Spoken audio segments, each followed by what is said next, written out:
Breaking news చూస్తున్నాం. Karnataka CM ఎవరనే దానిపై తీవ్ర ఉత్కంఠ నెలకొంది. సీఎం పదవి ఆశిస్తున్న సిద్ధరామయ్య, శివకుమార్లు పార్టీ అధ్యక్షుడు ఖర్గేతో విడివిడిగా భేటీలు అయ్యారు. అయితే కాంగ్రెస్ అధిష్టానం మాత్రం సిద్ధరామయ్య వైపే మొగ్గు చూపుతున్నట్లు తెలుస్తుంది. అయితే సీఎం ఎంపికపై పార్టీ అధిష్టానం కీలక నిర్ణయం తీసుకునుంది ఈ రోజు.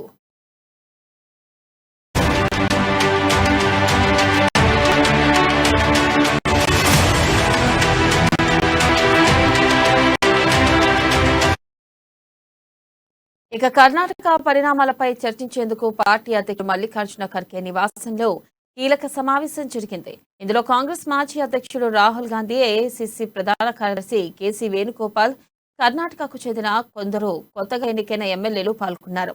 అయితే సిద్ధరామయ్యనే సీఎంగా ఎంపిక చేస్తే బాగుంటుందని ఈ సమావేశంలో రాహుల్, కేసీ వేణుగోపాల్ తదితరులు అభిప్రాయపడినట్లు సమాచారం.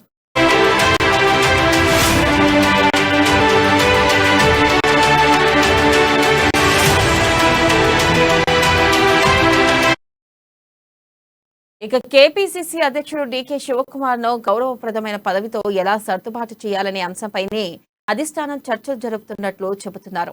కీలకమైన శాఖతో పాటు ఉప ముఖ్యమంత్రి పదవి చేపట్టాలని డీకేను ఒప్పించే ప్రయత్నాలు జరుగుతున్నట్లు పార్టీ వర్గాలు చెబుతున్నాయి.